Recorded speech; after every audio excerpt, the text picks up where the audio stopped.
Hello everyone. Today we're going to have an episode of Why Do You Believe That Which You Believe, which is a very weird way of translating por qué crees lo que crees. But I'm going to have an international friend, which I'm going to have in a discussion with, maybe a debate, maybe some disagreement, but on a very light note.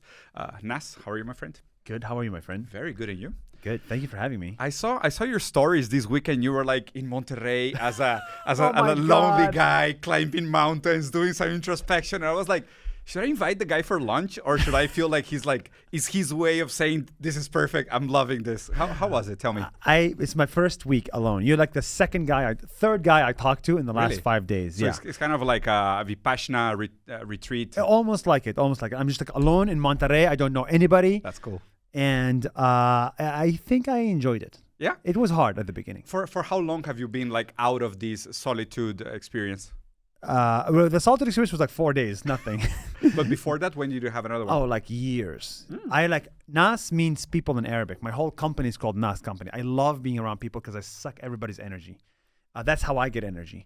So when I'm not around people, it's like, You have to be in touch with yourself. I know. And I'm scared of myself. Is that hard?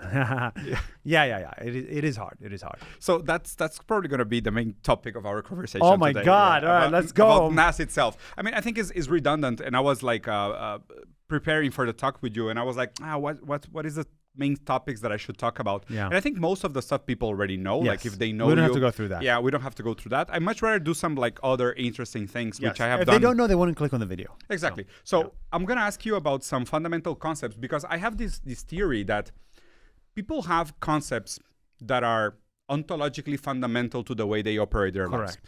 But they are not necessarily in touch with those concepts, and they're not even aware of how those concepts came into being. Correct. So we are not necessarily in ownership of Yeah. the way we structure our relationship to reality. We don't know why we believe what we believe in. Exactly. That's the name of the podcast. ¿Por qué crees lo que crees? Yeah. Why do you believe what you do believe? Yeah. So the intention is to have a conversation with you with those master concepts, master signifiers, and try to come up with the solution of how they came into be, how Yeah. they structure the way you behave.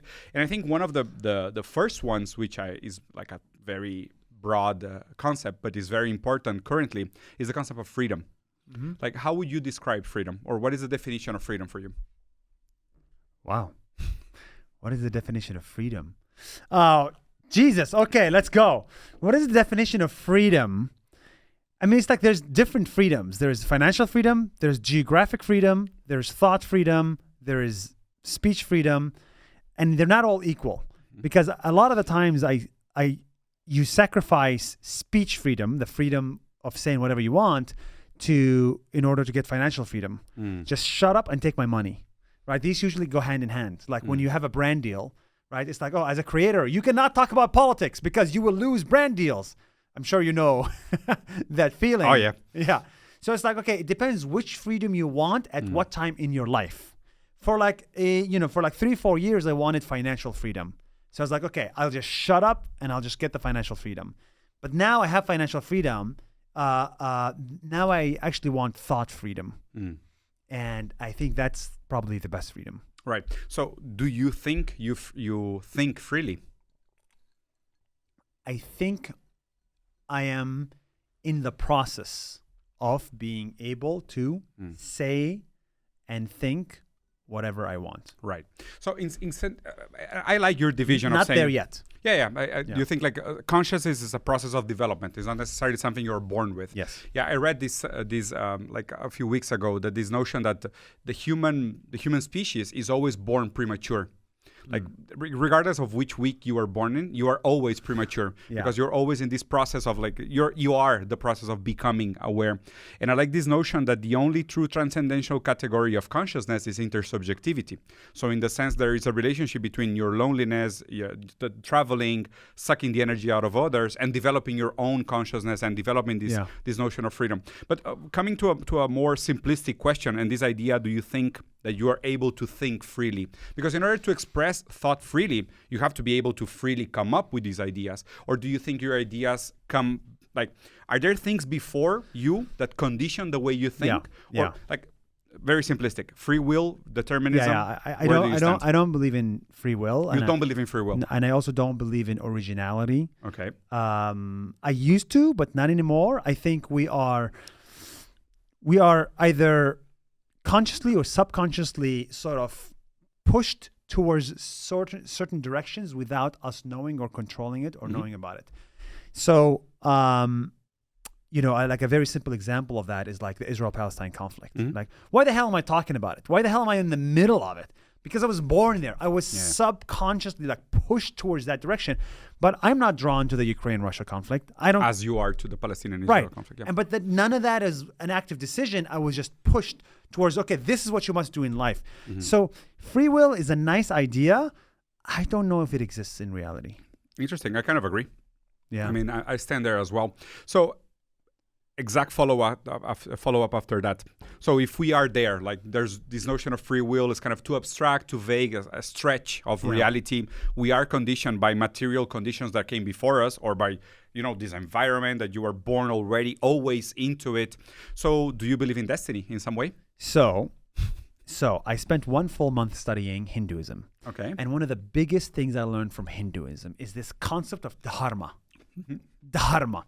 It's hard to say. It's not dharma. It's dharma. Right? And this whole idea is that you are born with a responsibility. You're not born and then you figure out what you want your life as. No, you're born in a predetermined path to follow your dharma. And the universe is only balanced if everybody follows their dharma. So if at some point you don't follow your dharma, the universe collapses. That's the big idea in Hinduism, which I felt very attracted to because, you know what?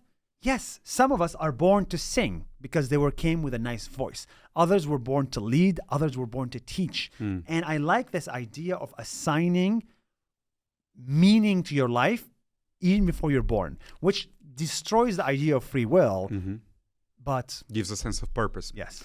So it's interesting that you mentioned India or like Hinduism because it also could be instrumentalized to perpetuate castes. So correct. It's good. That was literally going to be my next sentence. I was like, oh, should I go into it? Should I not? In Hinduism, yes, not in Hinduism. In India, it perpetuates the concept of a caste. Correct. But, that's slowly becoming behind us. But I think the concept, India is coming out of the caste slowly, but surely. But I think the concept of a caste is just a human, it's a human thing. You think it's a natural thing? It's a natural transcendental, not contingent. It was always already there, or is something that is created out of conditions in history? I think it's human nature to create castes. Oh my God. So you believe in Pareto and that shit? Like in that we are destined to natural distributions? What do you mean? Like, for example, the 80-20 percentages and the fact that some people belong in some order and some people belong in others? No, I believe that. So I actually, everywhere you look, there's 80-20. So, oh my God, we're going to have such a great debate about this. Oh, this is great. Oh, wait, are you one of those who believe everybody gets 5 apples and then we have a nice, socialism and communism? No. I'm Marxist, by the way, for sure. Oh my God, let's go. Yeah, okay. This is going to be fun. So you're Marxist? Yeah, for sure. You live in the most capitalistic car, in the most capitalistic house, in the most capitalistic city in Mexico, wearing the most capitalistic stuff, using the most capitalistic technology. I love it. Talking to the most capitalistic guy. I love it. What part of you is Marxist? What do you mean by capitalism? Capitalism to me. No, not to you. Because the language, language doesn't belong to you. Correct. What I mean by it, wait, so are we moving subjects now? Or you want to talk about We can talk about capitalism. I prefer that. You prefer that? Oh, yeah, for sure. It seems like you've been preparing for this for 20 years. I've been studying it for 20 years. I didn't know you before. What I believe in is incentives. Incentives. That's all I believe in. Show me the incentives. I show you how the world will look like in the future. Simple as that. Interesting. If you say right now, if you drink water, I'll give you 1 cent. Right. And if you don't drink water, you will get nothing at all, right? Just that tiny 1 cent extra in incentive for me to drink water. 10 years from now, I'm going to be the world's largest water drinker, okay? And you're going to be drinking 2 liters per day. Yeah. Incentives. Let's go slowly because I think you jumped the sentence from the definition of capitalism to trying to signify human nature. I try to simplify everything. Sure. So what do you mean by capitalism? Capitalism is basically where everybody, for me, this is my definition of capitalism. You can have a million book definition of capitalism, right? Because eventually it's a human-made construct. What I mean by capitalism for me is where everybody is chasing their own incentive. And when that happens, eventually your own incentive and my own incentive is the same. Yeah. So that is not helpful for the conversation to define capitalism as that, because it's too abstract. And in order for concepts to work in a comparison of ideas, we have to, in a way, define concepts in order to judge them, compare them, and see which one works best. Yeah. When you say capitalism is a system of incentive, I mean, it could be a generic category of categories, but it's not a category for capitalism itself, because there are other systems of incentives. Like, for example, you could train monkeys with electric shocks and they will behave in a determined way. So it's another system of incentives. It's an incentive that is out of pain instead of pleasure, but but it's too vague. Yeah, I mean, financial incentives. Financial incentives. Okay, so this is getting better. Okay, so we have to, because otherwise it becomes too vague, and then I can trick you into another category, which will be unfair for the definition. And it's kind of weird because I didn't want to deviate too much, but this topic is so sweet and it's so good that I don't mind. This is your wheelhouse. If you don't mind, I don't mind. No, please. I'd love to learn. Sure. Okay, so this notion that the way we have to categorize capitalism versus other systems or political economical formations around history is that it has to have positive characteristics that we're able to measure, right? So what characteristics we can find in capitalism that we cannot find in other systems?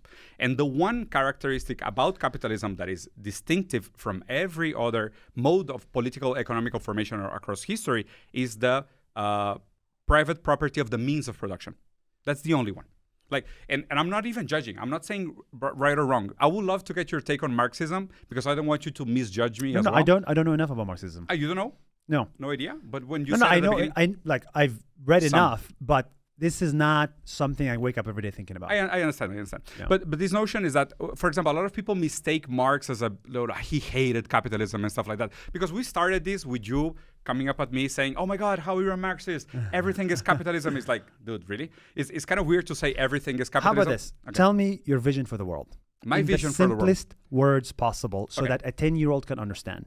I think something that Albert Einstein said himself, and this is something that I adopted from Nas Daily, this is going to hurt. Make everything as simple as possible, but no simpler. So as you explain your vision for the world, I want you to use words that only a 10-year-old can understand. Because sometimes there's this magic idea of using complicated words to illustrate knowledge, but I've gotten that criticism before. Let's make it as simple as possible. So what is your vision for the world? I want people to be able to have a dignifying life. Okay. That's great. I love that. A 10-year-old understands that. Yeah. Do you believe the system we have today allows that to happen? Absolutely not. Okay. So what is your definition of a dignified life? Is being able to enjoy health, education, prosperity, and have a plan for the future. Okay. And you think today the system does not allow you to have health and prosperity for the future? I don't need to think. There's plenty of data. Like for example, because I know one of your sentences that I wanted to get into, but it was planned for the end of the conversation, is that the world is better than we think. And I think you've said this a couple of times. I built the whole Nas Daily vision on the idea that the world is better than we think. And it's exactly where I wanted to get with you. Like, this is interesting. Like I told you, I've had the privilege of being around the world 2 times. Like, I've known 80 countries. What does around the world mean? Like literally traveling around the world. Yeah, but that's like, give me 2 countries. Yeah, I did 80 countries 2 times. You did 80 countries 2 times, and then you visited 80 countries twice each one. Oh, yeah. Not the same ones, but I did like 2 tours of 40-something countries in 2 different stages. 2 tours of 40 countries. Yeah, so I did one big project where I was researching anthropology and eating habits. Got it. That gave me the opportunity to visit around 37 countries. In which part of the world? Oof, all over. I did Africa. I did. All over. Okay, got it. Yeah. So you visited 80 countries, unique countries. Exactly, around the world. Okay. And also this notion that I speak several languages. I study anthropology. Makes sense, yeah. Okay. And this notion that the world is better than we think. It was a very interesting statement for me. I mean, I'm not saying you're wrong, but it was interesting. Because it depends a lot on who you're talking to, where you're going, which angle are you seeing, which story are you looking for? Because we tend to have this bias towards finding the stuff that we're looking for. And even if you don't find what you were looking 100%. for, you tend to represent what you're finding versus what you were searching for. 100%. Right? So it's kind of strange because I think it's a very interesting conversation, because maybe you were looking for a better world. 100%. And I was looking for a worse world. For a world to improve upon. Yeah, for sure. I was looking for a good to amplify. Yeah, and when I was looking for problems to solve. Yes. I think we're probably going to end up in the same intention because I think we both agree with the sense that we want people to have a dignified life. Even if we don't agree with the definition of dignified, there's an abstract concept that we put there that is an adjective that serves as a master signifier to point the direction in our compass. Okay. So, but probably the way we reach that destination is probably going to vary. It's going to be distinct between us. So I wanted to ask you, like in this sense, when you say the world is better than we think, and then do you think as a whole, the world is behaving as if things are getting better? Yes. As a whole, you make that generalization. Yeah, 100%. Even with the rebirth of a second Cold War, with the conflict in Ukraine and the genocide in Palestine and all that, do you still think the world is going to a better place? 1,000,000%. Based on what? Those Google, like, oh my God, you're going to quote like Bill Gates and that stuff about the improvement of life? No, well, no, I don't need to, well, okay. Sorry. First of all, I just got to say, I'm so excited to talk to you. Good. Really. Because same. You know how often I talk to people and they just look at me in the face and say, I'm a Marxist. I love Marxism. No. Like, I don't get this very often. I don't need that. Yeah. No, so you just did that to me and I was like, whoa, I am like learning, I'm meeting somebody that's new. Like you have very clearly, you've done your homework. Yeah. You've reached a different sort of result from what I have. Or method. Yeah, but it's cool to just chat about this. So first of all, that's cool. That's number one. Same. So number two is you did a couple of things, which is like, please don't quote Bill Gates. So clearly I can probably guess that you're not a Bill Gates guy, okay? Yeah. You said another term, which is like genocide in Palestine, which as a Palestinian, I think I know a little bit about this topic. I would assume. Which I don't think is a genocide. We can talk about the legal definition. I assume you're not a Palestinian either. No. And then you said something about that the world's getting worse. I didn't say that. I said it's not getting better. It's not getting better, but across probably all health metrics, Bill Gates stuff, it is getting better. And I'm sure you've heard that argument before. I'm sure you have a nice, amazing comeback for it. Oh, yeah. I'm so going to use it, but please go ahead. And the technological revolution that just continues to happen. Absolutely. You're probably going to say that even though people are living older and more, they're not living dignified lives. Nope, that's not what I'm going to say. They've never been lonelier, or they've never been sadder, never been more depressed. No. Opium or drugs consumption. Nope. What is going worse? So what is worse today than 60 years ago? So the only way those graphs from Bill Gates work if you are silent or naive about adding the number of people that the Communist Party of China took out of poverty. I get 700 million people. I get that argument. China took 700 out of poverty, while India still has 300 million people in poverty. I get that. I've heard of that before. No, but those graphics, they completely fall apart if you take away China. Do they really fall apart? Oh, totally. There's plenty of anthropological studies from academia. Okay, by the way, an anti-signal is saying the word academia. I don't mind. I'm an anti-academia guy myself. But this is something that is... But hold on. But, okay, let's take out China. It doesn't hold. Is India worse off today than 60 years ago? If you take, like, for example, acquisitive power, parity equalation, yes. Like, for example... But again, let's get back to the Einstein rule. Make everything as simple as possible. Dude, let's speak for a 10-year-old. Yeah. No, but truth doesn't necessarily has to abide by your ability to understand it. No. This is the ability of a 10-year-old to understand. I know, but I'm not talking to a 10-year-old. But is India worse off today than 60 years ago? India? Who is India? 1.4 billion people. Yeah, I know, but who is better off? No. Tell me which metric is India worse off today? Exactly, because, for example, now we're going to get into the hardcore details. If you're going to say, so living longer is better. For who? Because of what? How do you judge a longer life better than a shorter life? Like, are we suddenly going to, because this is based on a humanistic premise that being alive is better than being dead. Okay, and then we're going to go into the critique of humanism. I think for 99% of the world, we can assume being alive is better than being dead. Right, but not if you're in absolute poverty in India. Okay, I have many issues with that statement. Yeah, like? It assumes that if you are in deep poverty in India, that you'd rather be dead. No, I didn't say that. That's literally what you said. No. I said that you're I saying said- India is getting better, I said- and I'm saying it's not getting better for The people in statement I absolute said poverty. the statement I said, for 99% of the world, It's better to it's be. better to be alive Yeah. than to be dead. Do I'm you go- agree with that statement? Yeah, this has been studied. It's called a repugnant argument. Okay, the repugnant argument is that you will then that logic will lead you to the following conclusion. You will say, then I will prefer 100,000 people to live a longer miserable life than to have 100 people live shorter, amazing lives. And then you say, well, then why not 100 billion? And then you will come to the conclusion that it's better to have a large amount of people living longer, miserable lives than to have fewer people living better lives. Okay, I get it. They say it's not the Yeah. years in your life; it's the life in your years. Yeah, but without the They romantic. they all have that romantic. By the way, I'm not a guy who said we're gonna live forever. Like in my T-shirt, you Yeah, see, I'm gonna you're live halfway there. 76, right? And people say, no, you're gonna live more. It's like, no, I don't want to live more. I'm happy with 76 because I just like to have a quality life of 76. I don't How wanna old are live you, more. by the way? I'm 33. 33. How old are you? 42. Oh, cool. You're You the- look 33. Oh, really? Oh my God. And this is the part where you say, I look 23. You look much younger. Yeah, I was gonna say. No, you probably look like 27, 25, but you do look younger than 33. And you know, 33 is such an important age. Like it's the age of Jesus. Yeah, it is the age of Dante when he went into Inferno, and it's probably the age where Every most male philosophers becomes a peak. prophet. Yeah, at 33. Yeah, a lot of people peak at 33. Yes. It's kind of weird, no? Dude, we need to actualize I'm that not number. spiritual. Yeah, I'm me not neither. spiritual at all. But I was gonna get there as well. I was gonna try to. Wait, Yeah. this is gonna be a 2-hour podcast. But my birthday was February 9th, and I started. I changed my whole life on February 10th, Okay. which is one day after I turned 33. Completely coincidental. But you wanted to, or something No, happened? coincidental. Something happened. I looked at the dates. I was like, oh my God, this happened. Like I just made a decision to like change the whole company. Like wartime, Diana. Wartime started February February 10th. Yeah.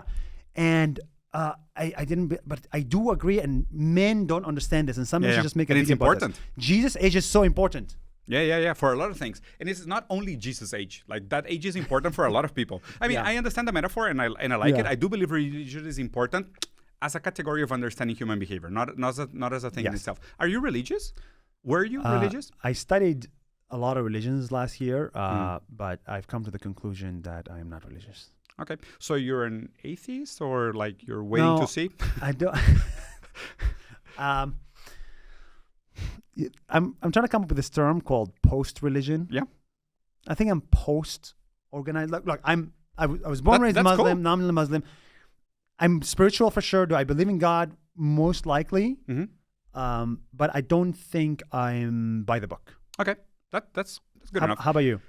I don't really care. Like, I believe the category of religion is a category that has been misrepresented in history. I think Yeah. it was an European way of explaining autochthonous ontology. Like, it was Europeans traveling around the world, coming in touch with different people and saying, you guys are religious. No, we are not, because God is truth. You guys are religious. You believe in something. But then religion became a concept that became self-secularized, and then it understood itself, like introspective reflection. And now the way we use the term religion is so weird. But I do believe we are religious because we believe in the relationship between rituals and the sustenance of society. So in that sense, we are believers. Have you read the book The Silk Road? No. You would love this book. Really? It's the history of the world for the last 2,000 years. But it's really... In a book? Yeah, in a book. Oh my God. It's an amazing... It talks about how the whole world started from the Silk Road. The center of the universe is Kazakhstan and Uzbekistan and the stands. That's cool. Right? And it shows you how, like from Buddhism routes to the Silk Road routes, and how Christianity was inspired by... Anyway, it explains the rise of religion as a political movement. Not as a spiritual movement. I buy into that. Yeah. I mean, I pre-agree with that statement. And when you think of that as a political movement, you're like, you start to see the world differently. But anyway, we're talking about, okay, we have not... Let's go back. Yeah, Yeah, because, please tell me. I don't mind. Let's talk to India. What's worse in India? No, there's two things I wanted to get about. Because, like, for example, that's why I normally start with ontology. Because I want to see the way you structure your relationship with reality. Because then we can get into a debate. If I don't fully understand your ontology, I don't want to make a straw man out of your point of view. Yeah. I really hate when people do that, Yeah, but to by be the honest way, with you. I don't know what the word ontology means. Ontology Yeah. is the way that you explain how reality works. Okay, That would good. be the I asked simplified that question version. because I'm sure 90% of the audience don't understand that word either. Probably my people is gonna know. Like, since this is gonna be my channel, like I will Well, suppose you guys know. If I you know hope what so. ontology means, say yes. If Yeah. you know what ontology doesn't mean, Say put no yeah. in the comment section. Be honest. Don't honest. don't bullshit us. Yeah, don't pretend to be smart. Yeah, don't be here to pretend you're right, because a lot of people do that. No, but ontology basically Yeah, a lot of means- people do that. Yeah, of course. Like, a lot of content consumption is about posturing. Yes. A lot of people like, I consume this. No, and I'm consume here to be real. Yeah, so me too, better. So in that sense, like, that's why I start with those concepts, because then I can, I want to take you seriously and say like you have a way of thinking, and there's a reason why you think that way. Yeah, And I want to engage with that. I don't want to engage with like a fake version of what you And think. weirdly enough, you and I have had somewhat similar experiences, because I've been to 100 countries. Yeah. We're in the world for like met millions of people in I real can life. imagine, yeah. And I've had my own perception of how the world actually is. But this is exactly the And point. we reach different conclusions. No, but I think even if our goal is similar, our methods is not conclusions. I think our methods are different, not conclusions. This is my argument. You think our methods are similar? No, different. Are different. Yeah. But the conclusion is? That we want improved life for people. Yeah. Yeah, but I think that's the desire. Our desire is to improve life. But our conclusion is that there's a proper method to do it. My conclusion is that we're on the right track. Okay. Your conclusion is that we're in the wrong track. No. Or maybe some countries are on the right track, some countries are on the wrong track. This is the right track for some people. Maybe. Yeah, that will probably be my disclaimer. Like, I will not totally devalidate your statement. I will just make it like a bunch of asterisks. There's no right track for everybody in the world. I agree. Yeah. That would probably be closer to the way I understand how the world works. But going back, like, before we had this like capitalism versus Marxism discussion, and I'm not gonna leave you out of the loop, because you said this is all capitalist. I'm gonna go back to that eventually. Don't worry. But I was asking you about your relationship to destiny. And it's strange, because you gave a very good response with Dharma, and then we went into Yes. India, and you said, but you know, this is I don't know if you're familiar. There's a philosopher called Hegel from Germany, a German idealist. Yeah. And Hegel used to say that freedom is recognition of necessity. Okay. So you're free when you recognize you need to do something. Like Dharma, you know, like this notion that there is something that you need to do, and you're free when you recognize that you need to do that. When you need to, you know, that you could do other things, but you're truly free when you choose to do what is right, according to the recognition of necessity. You need to do one thing. Yeah, but like as the way you explain You this need to sense do of something, but like that one thing that defines your life. correct. But then you see the same way Dharma could be instrumentalized to perpetuate, or not perpetuate, to prolongate unnecessarily the system of castes. Yeah. German idealism led us in a very, very dangerous direction as well. You know, like the way they, I don't want to go into that. It's a total catastrophe. We should all be very ashamed of that, very critical of it. But it led us into a very complicated scenario. So how do you relate that relationship? Because I know you talk about, for example, financial freedom and like taking your life into your own hands and pursuing the things that you want to pursue and actually doing that. How do you reconcile the notion of financial freedom, being free, recognizing necessity, and not believing in free will? Like, how is people able to freely determine what to do with their lives if they are either born or not with a talent, either born or not in the proper way, either born or not in the right time, moment, and family? How are you free to choose what to do with your life? Why are these at odds? Because what I'm saying is, a lot of the times, I'll talk personally because I can freely talk about personally, is when you recognize the need that you have to do, and when you recognize that this was ingrained in you from childhood, maybe let's say not before you were born, maybe like people say like the most instrumental years of your life are like the first 10 years, right? Yeah, according to Freud, the first 8. Like your relationship with the other gender, your relationship with money, your relationship with life, power, law, fame, everything, right? So actually, I'm not looking at before you were born, because that becomes divine and spiritual. I'm looking at the first 10 years of your life. That's what I mean by like there's not a lot of free will, because my first 10 years of my life determine your character. Determine my last 10 years of my life. Okay? The last 10 years, basically everything until the last 10 years of my life. Basically, they determine my life. Okay? So that's basically what I mean by there's no such thing as free will, because those 10 years change you in way more ways than you realize. So do you think you believe that because the way your first 10 years were? Yes. 100%. So are people able to believe the same thing if their first 10 years were different than yours? It's not about believing. It's about what they end up deciding to do. There's a big difference between I could believe in capitalism and not want to be a businessman. Yeah. it's like what I end up doing in my 30s and my 40s and my 50s is decided subconsciously by my first 10 years. So I'll give you an example. Yeah. My first 10 years, I grew up in Israel as a Palestinian, as an Arab Israeli. And my first 10 years, and I'm seeing people kill each other for a piece of land. I'm seeing people like literally fight. And subconsciously, I'm like, you know what? I want the world to be the opposite of what I'm experiencing. That's one example of that. That's Nas Daily. Right? Why do you think Nas Daily is always looking at the glass half full? Cool. I just want you to see the bright because I grew up in the dark. That's number one. Number two is relationship with money. Grew up first 10 years seeing my dad not be the richest guy, right? He's, struggling. I saw the debts. I saw you got to work extra hard to save $10 or $2, whatever, right? So now now today, even with millions of dollars, my relationship with money is still strained. I still have this scarcity mindset, right? So that's scarcity mindset. Yeah. So this is what I mean by your first 10 years determine what you do, not what you just believe. Sorry. Yeah, it's strange because, for example, the way you use the word subconsciously. How do you make a distinction between subconscious and unconscious? I don't know. You don't? I don't know. Yeah, because there's a fundamental difference, and I think it's implied in your discourse. Like, for example, when you say subconscious, you mean Jung, Carl Gustav Jung.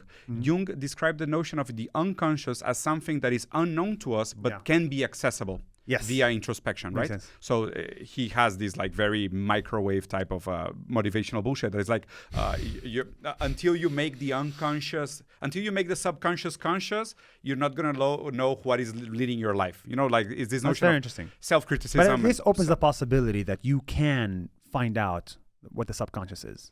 Right. So Jung was a student of Freud, Sigmund Freud, like the Austrian guy. And Freud defends the notion of the unconscious versus the subconscious because there's an intention of like when you understand how language comes to be, how we come in contact with language and how language is a technology that is related to culture, to intersubjectivity, to materiality, that there's always like a residue out of the way we relate to signifiers, what is being signified, and what is unable to be structured as a logic of language. That is unconscious because that is non-accessible. Yeah. Because what is weird is that the way I see a lot of people treating the idea of subconsciousness is that there is something that you don't know why, but is leading your life or is conditioning your behavior, but you could become the master of it. Yes. You could, right? Yes. But then again... And unconscious says you could not be the master of it. Yeah, because, for example, two people could have similar experiences or similar growings, but they could signify those growings differently because of conditions that are unconscious to them. Probably. Right? But what is interesting to me is that you have this... What I'm trying to figure out is how do you make sense of having a non-deterministic relationship to reality because you don't believe in free will. You said we are not truly free. There are some layers of freedom and some degrees of freedom, but we are conditioned everywhere. Yeah. But what you're saying is that then you can become the master of that and you can overcome that lack of liberty and you can truly become free after that. Am I portraying your position right? Don't know because I'm in the process. Okay. I'm still in the process of you're catching me in the middle of my journey of understanding what my subconscious is in my earlier years and trying to either change them or adopt them. That's cool. And I'm actually literally at a roadmap here where I'm like, okay, what do I do with my background? Do I double down on it and adopt it because that's my dharma? Yeah. Or do I just completely change it and I become a businessman in Monterrey? Yeah. What will be interesting to argue here is that that decision is already made. You're just figuring it out, but that decision is already there. To go this way. Not necessarily, but like, for example, when you encounter like 3 doors and you say, I'm free to choose any of those 3 doors, and you choose door A and it opens up to a beautiful plain. The other 2 doors were made of cement and they were just painted, but you never knew because you never took them. Like this notion that freedom has to be compatible with material reality. And in that sense is where I come back to the criticism where we talk about political formations. Like for most people around the world, and you see this positively, you can measure it around the world. Like, for example, in Europe, there's a very famous study where the same 1,000 families are the same top families for the last 600 years. Those haven't changed. So you will have to say, so people didn't want it to change those conditions, People are not free enough. People didn't take their lives into account. They didn't have enough financial information in order to break the cycle. Or the fact is that those 1,000 families are genetically superior and determined historically to be the top 1,000 ruling families in history. Okay. How would you explain that reality? So, a couple of questions. Sure. So, number one is we're back to capitalism versus Marxism. We're still talking about ontology. Okay. Yeah. Why do they need to change in your book? Why do they need to change? Yeah. They need to change. Why should the top families in Europe change in your world? They don't. I don't have a moralistic reading of history. I think we have to be able to understand history, and we need to make a moral standing on history. But I don't necessarily judge history as right or wrong. You said it in a way that implied that it's wrong, that the top 200 families in Europe have not changed. Implied is from your point of view. What I just said is that the same 1,000 families are in place, and I said that's not compatible with your view of people being free and being able to choose. So either, like, I'm asking from your point of view. Yeah. If people are really free, why didn't that change? So castes are okay? Wait. What? Yeah. Hold on. Yeah. Because we're jumping from one thing to another, right? Because you're making one argument of like, okay, the 1,000 families in Europe, which is a whole new concept that we just introduced to the conversation. Correct. That is talking about society and nations and whatever. Mm-hmm. When I talk about free will, I'm talking about my life as an individual and how I choose to live my life. So you're like mixing apples and oranges here, because I'm talking about free will. I don't mind. Of what door do I want to choose from these three doors. But then now we're talking about the caste system in Europe. Yeah, why? Because that's why. Like, I started asking you about freedom, then ask you about morality, then I'm asking about the determinism versus destiny. And I ask you about this sentence that you say that the world is getting better, right? So is the world getting better if the same people are still on top versus the majority that is not there? And your solution to this, according to me, and if I'm wrong, please correct me. And your solution to this is that there is some level of freedom to be achieved. And with that freedom comes either financial freedom or like embracing your destiny, that then we can do better. It's so weird. Yeah.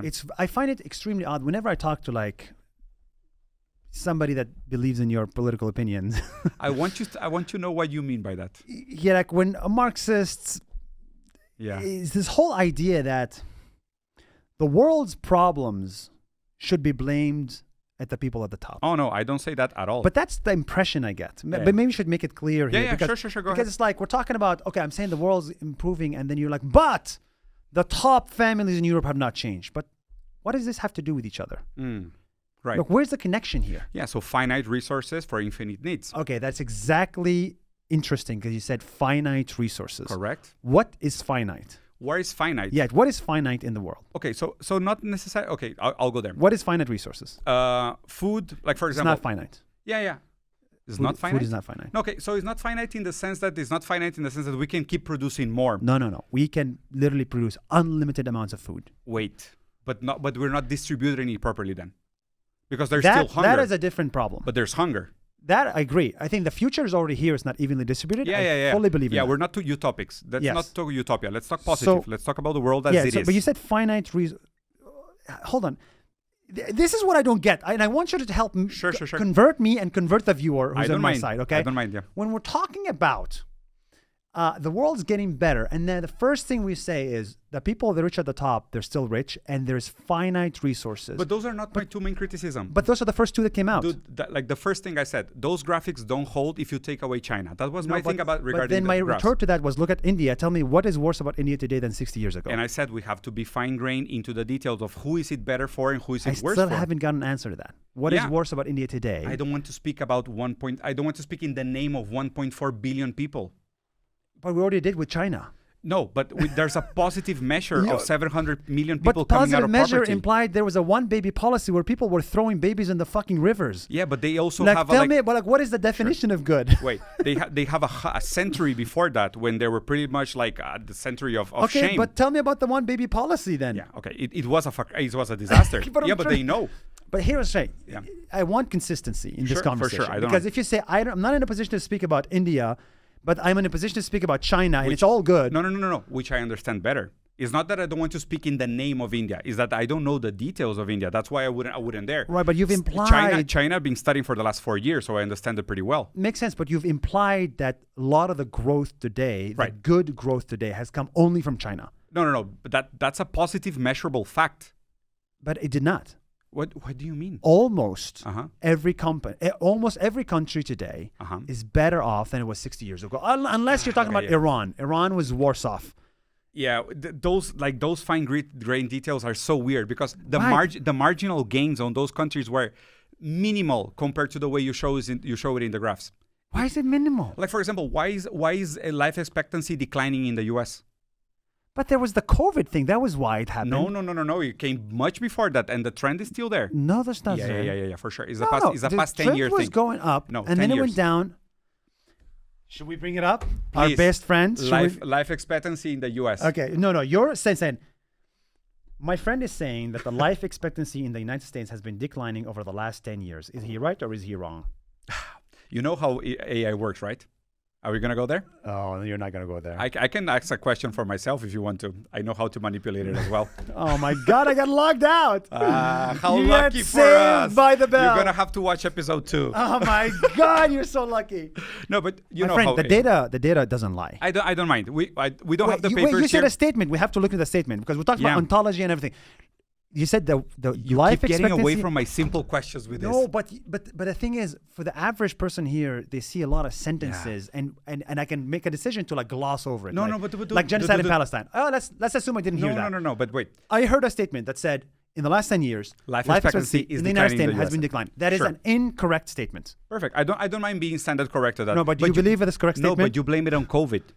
No, COVID was a reason for the decline. Okay, wait. No, but it was not 10 years. 6 years ago, decline like this, and now it's back up. Okay, so now we're going to have to ask, is COVID really to blame for the decline in life expectancy in the U.S.? The decline happened over the span of 2 years. Dude, that's it. The way we're framing it, we're trying to frame it to prove an argument. The fact is... I need to log in. Yeah, I know. The fact is that right now, life expectancy is higher in China than it is in the U.S.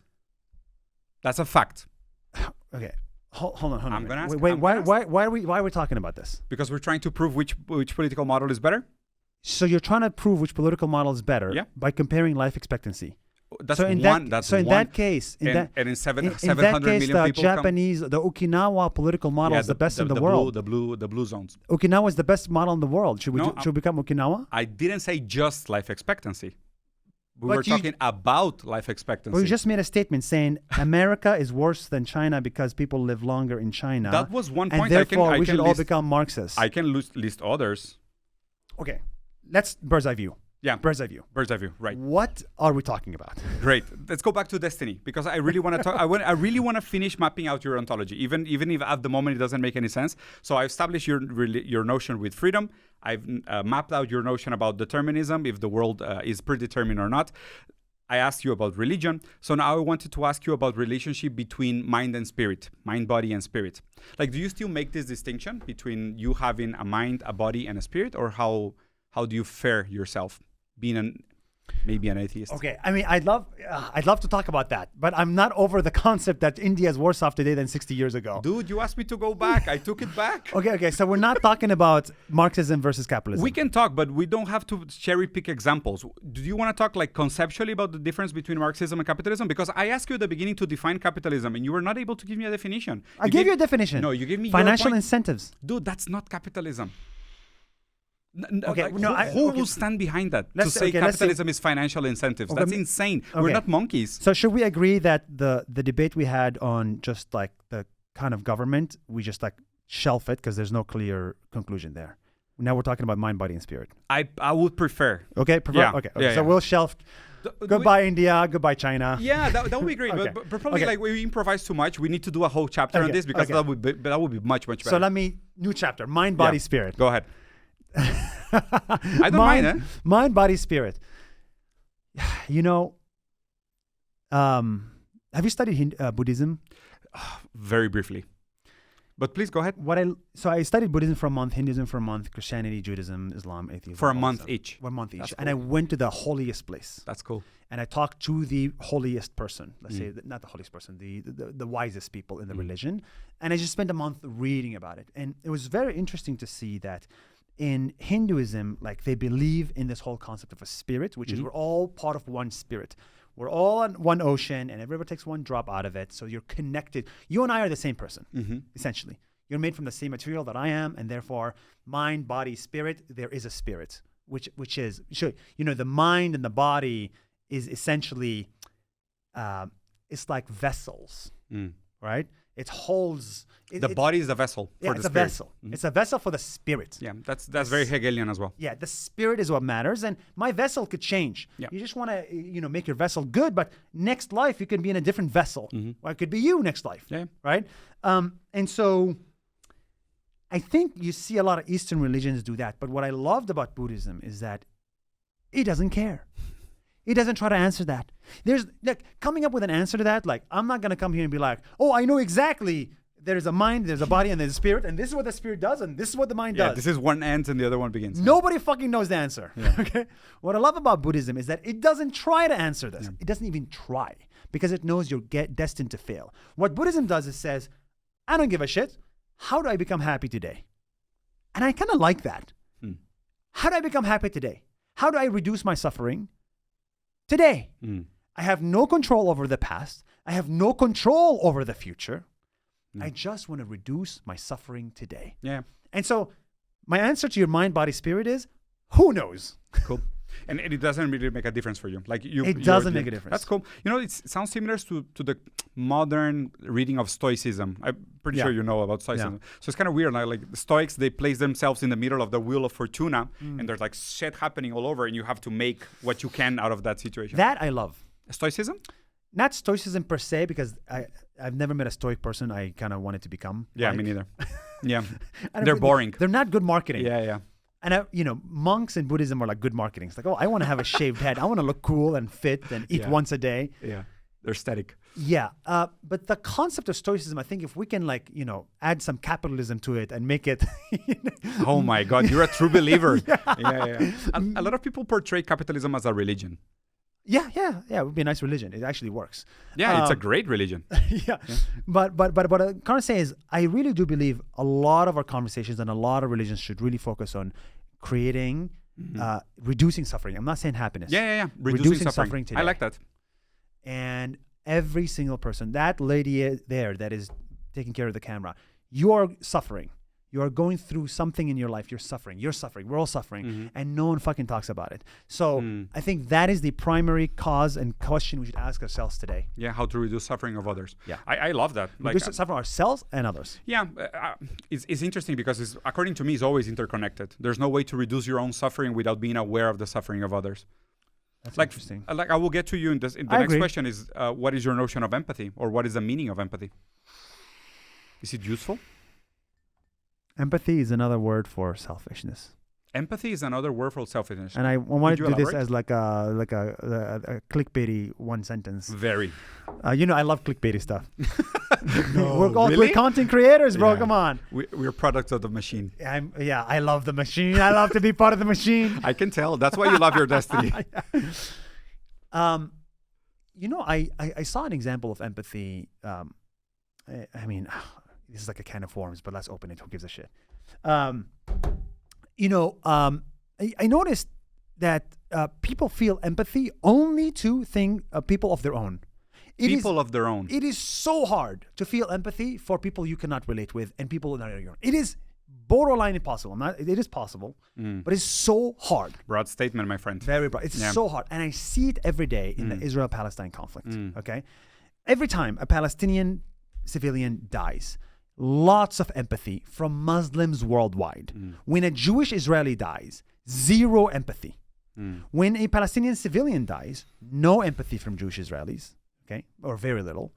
And when a Jewish Israeli dies, lots of empathy from the Christian world and the Jewish world. And I see that so number one is empathy is very selfish. It's like people of my own that suffer, I feel for you. Yeah. And if you are not on my own, I don't feel for you. You did not feel for the 70 people dead in Thailand. For the earthquake. You did not feel anything for them. However, if there's an earthquake in Mexico, you would feel for them. So geographical proximity plus people of your own equals empathy. Yeah, it's called bias It's of a proximity. mathematical equation. That's number one. And number two is empathy is another word for fucking political motivations. You think so? 100%. 100%. And I'm willing to go to the grave for this. Okay? Empathy is just another word for political manipulation. Empathy is political manipulation. In the world today, Wow. when you see like a presidential candidate saying, "Oh, I'm so sad for this person who cannot afford rent," you are using that empathy as a way to get political points, leverage, right? Political leverage. And you see that today, like Musk all of a sudden cares about specific people, like specific fraud cases, 1 out of 100 million. Why? Because it's a way to score points. So empathy is a way to score points or a way for genes to feel more selfish. That's my view on empathy. Oof.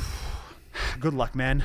Yeah, where do I start with that? Yeah, where do you start with this? That was broad. I'm a lost cause. No, not a lost, but simple questions. So there was no empathy before politics, or politics is a transcendental category?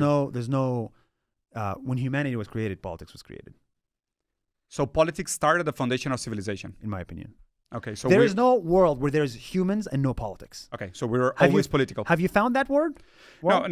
I'm not going to stand for any position here. I'm just trying to make sense of what you said. Yeah, but I'm not talking about like governmental politics only. It's just like a way to score points. So societal organization. Advanced personal interest. Empathy is a way to advance personal interest. So, you're coming from the politics of self-interest. Yes, that's what I mean. That's why. Okay, so you're like Ayn Rand and stuff like that? I believe in that. Wow. I believe self-interest is so much more powerful of a force than we can possibly imagine. And where does self-interest comes from?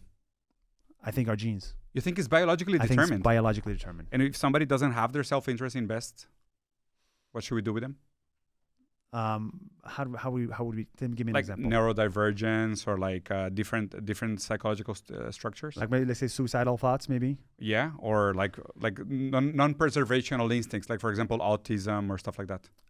So I think I don't know enough about that. Okay. My answer is I don't. But I think if I look at the vast majority, I believe you're making an 80-20 statement. Okay. You're generalizing out of maybe it's perception. 95-5. I don't know. Like I wouldn't stand into the fire of that number. But I understand. Yeah. You're like making a broad statement out of the majority to exclude minorities. That's what you're doing. For lack of a better word, I think there are kind of like when it comes to like genders, there are unique cases where somebody is born with two genders, right? But eventually at some point you say, okay, there are two genders. No. In that case, we're not going to fight because I'm a materialist. Like I understand materialism come before ideology. Got it. In that sense, I agree. But in that sense, but for example, that's a liberal problem. What is? Misgendering people and getting to the confusion of identity politics. That's liberalism, my friend. We don't have to go through that. Yeah. I don't know enough about that.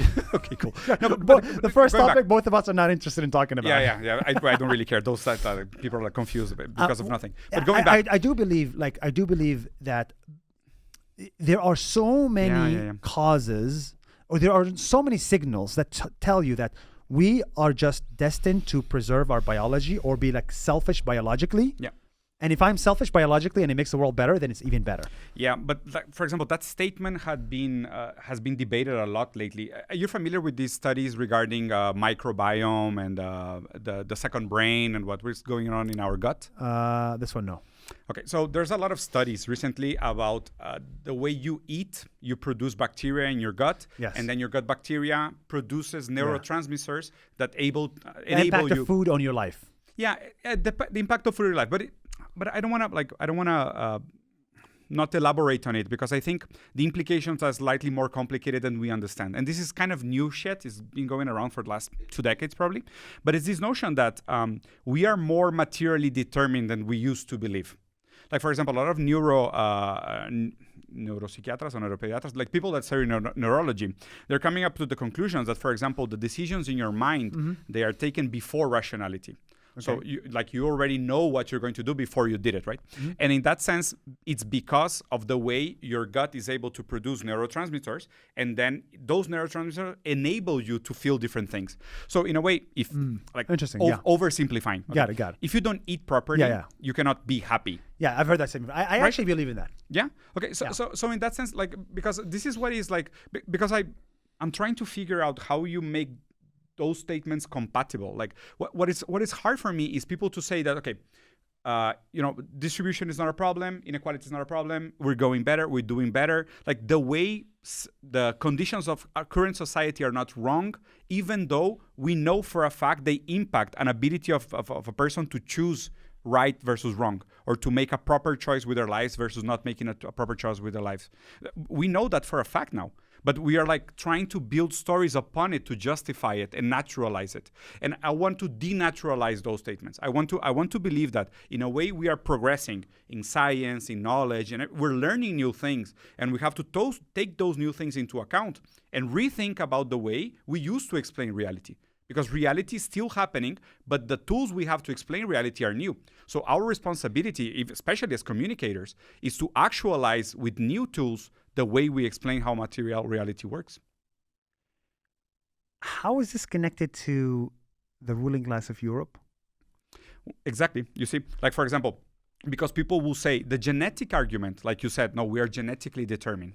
You said like we're genetically determined to be egoistical. We're genetically determined to do some things. Because then the geneticist argument will help you justify why those things are natural. And they will, in a way, will lower the volume or take the attention away from the fact that they were holding hostage some aspects of reality, politics, and economics, using power to perpetuate power and then produce conditions that allowed them, their kids, their grandsons, and the next 100 generations to stay in power. Because they were using the position of power to stay in power. Not because they were genetically determined to be superior to the rest, but because since they were born in power and they have access to power, they were able to perpetuate in power.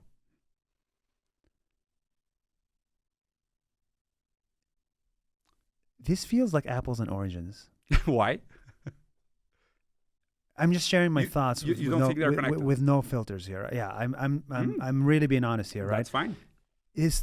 For me, I'm having a hard time. I know, I understand. Making that jump. And now there's two options here. Either you're a genius and I'm a fucking dumbass, or something is not working. Yeah. But I mean, I'm not the first guy to have done this assumption. No. So I wouldn't even blame this on myself. So I'm not the genius. The people are reading. You're not a genius, and maybe I'm not a dumbass, but I'm having a hard time making a jump from when I'm saying the argument. Okay, this is a completely different argument. You want to talk about ruling parties and classes and power and all that stuff? Happy to talk about that, right? Mm-hmm. But here I'm talking about, the simple concept of when empathy. We're talking.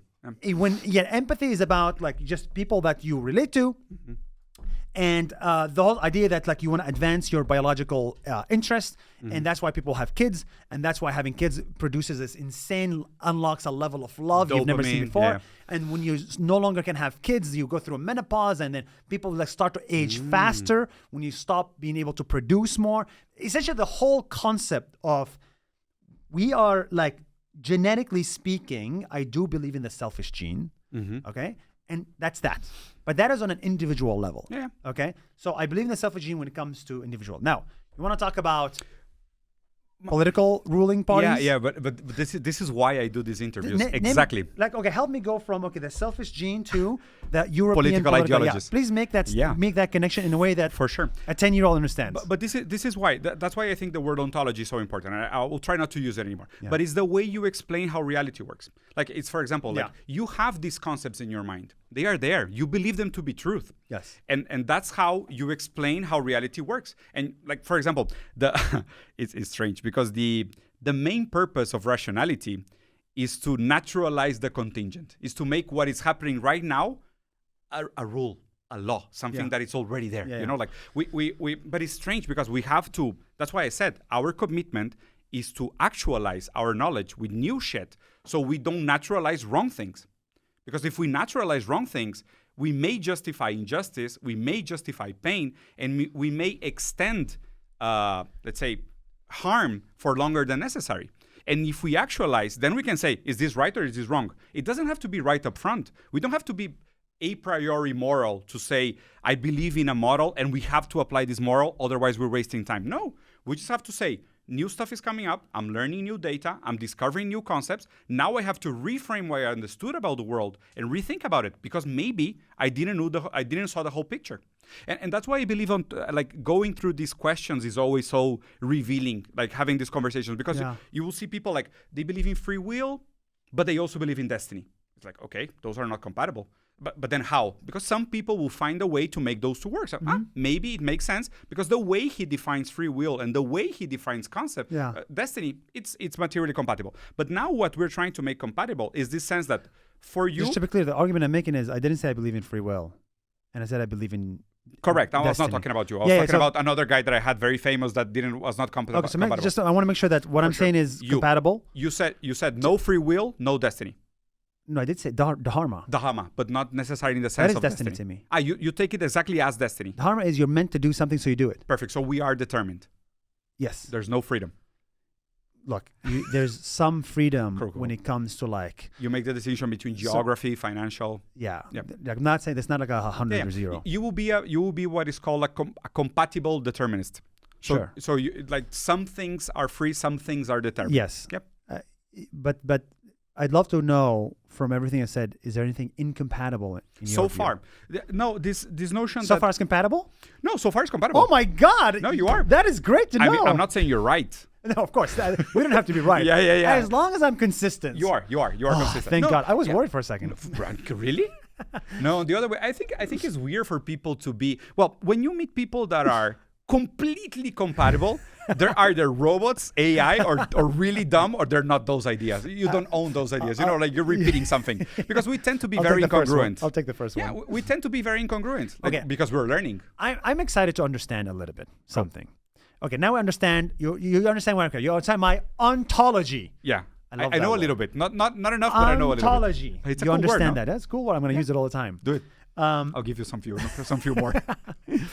I want to understand your fascination with China. With China? Yes. For sure. So my fascination with China, I think it is currently the most successful political experiment for the developing countries. And even if I don't agree with the definition of developing countries, I believe the social formation under the Communist Party of China is the most successful model for the future for developing countries. Yeah. Well, by the way, I'm not anti-China. No. Yeah, I don't know if I gave anti-China a thing or not. And I'm not 100% pro-China as well. Yeah. I just believe it's a very good example that we have to learn some things about. For sure. Yeah. I mean, I just want to understand better because I also am like of the mindset that, okay, when it comes to like, let's say democratic systems, like not every vote should be equal.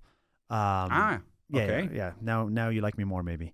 I also believe that, we want... I will have to ask a bunch of questions out of that, but please. Yeah, I don't believe there is enough information to make right decisions by the entire population. And just like we operate private corporations, which are becoming states, like Apple became a country, right? Yeah. If you work at Apple, you get healthcare, you get benefits, you get everything. Sorry? BlackRock. Probably BlackRock is another state. It's a country. Yeah, state, country, same thing. Yeah. So corporations are becoming countries, and they're governed not through democracy, right? Through autocracies. Yeah.